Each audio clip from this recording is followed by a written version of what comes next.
I want to jump to the question you asked, which is what do designers need? And the answer is actually time and money. Time being the money is the thing that buys time. And we've gotten into an industry where things are a giant race and everyone's trying to ship a game in 2 years. And it's not about making products in 2 years. Like that's doable. But the issue is the games we see being these super successes are either, you know, let's talk about Among Us. What is Among Us? It's the French game Body Body retold in a spaceship, right? It was built upon, years and years of kids running around their houses in the dark, going, "Oh, I found the body," and then everyone talking about who they saw near the person who might have killed it, right? And then they threw some mini games to make an online version of it work, right? League of Legends, same thing, was built upon Dota and years of iteration and tweaking to figure out the format and the structure that worked. Look at games like Caves of QUD, Caves of Cud. Game like that is in development for 10 years. Super unique, super memorable, very hardcore game, but very, very beatable by the people who take the time to actually engage with it. And you look at it and you realize that all of these games that are hits are really just having either have taken up 6-7 years of polish from something else and then added a few years on top.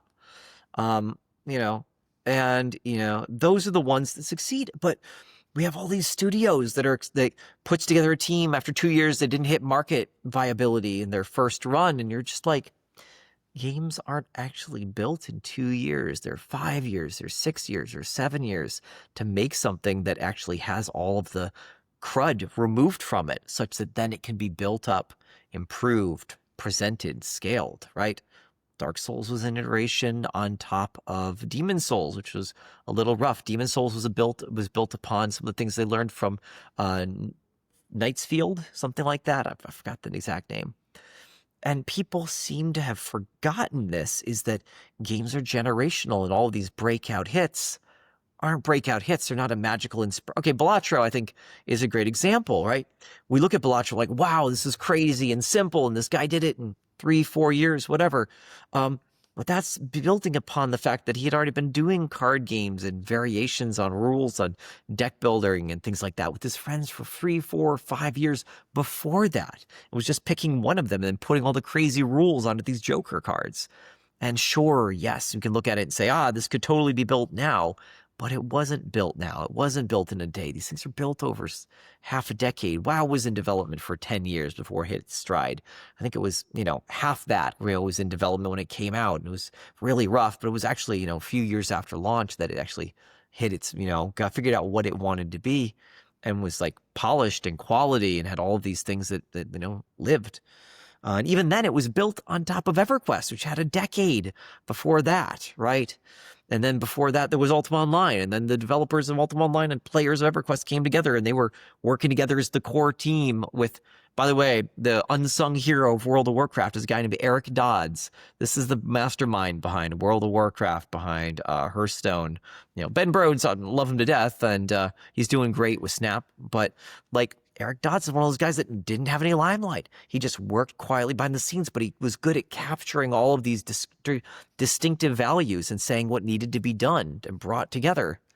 And when I look at a lot of my own career, I look at it as really trying to recapture that essence of what he brought to teams, which is understanding how all these different little parts and pulling them apart and then bringing them back together into a newer thing that really is built up on 5, 6, 7 years of experiences elsewhere and bringing in just enough of that new stuff to make games interesting.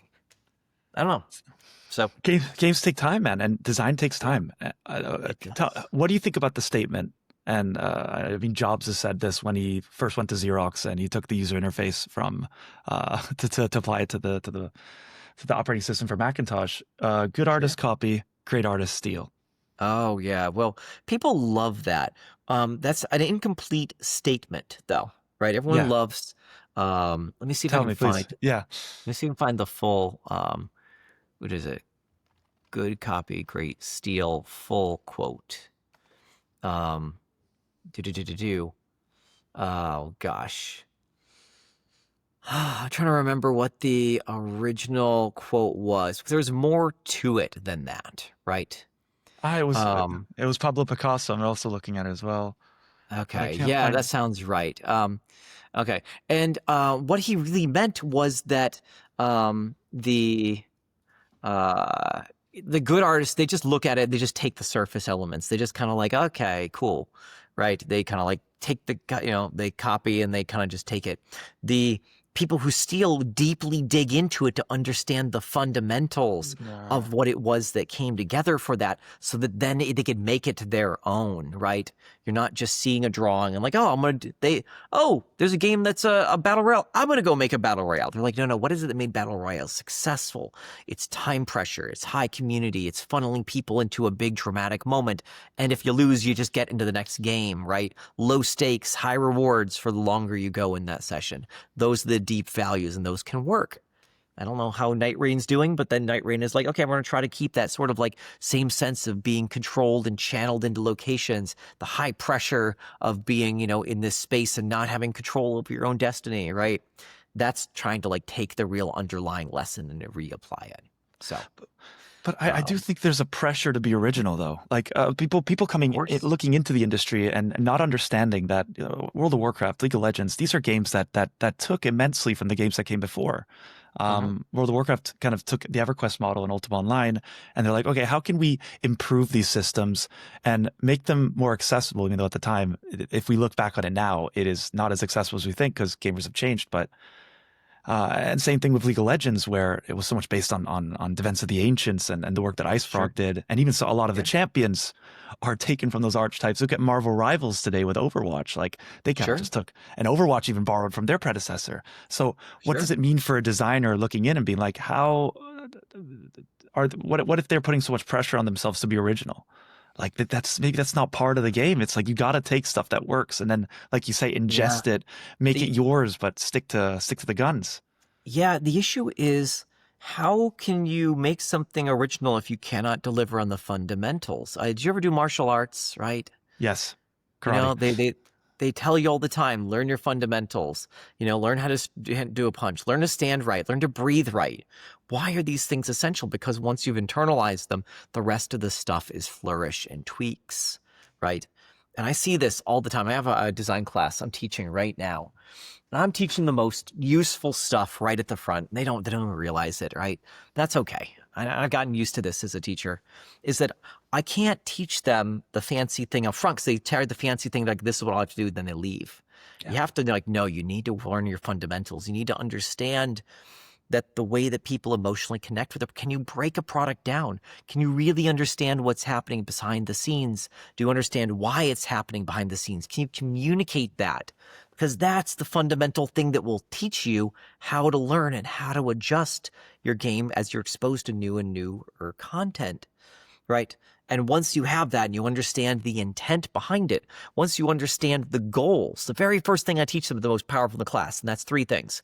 Whenever we have a debate or a disagreement with someone, hey, what are our goals here? Because if you're not aligned on goals, there's no point continuing with the rest of the conversation.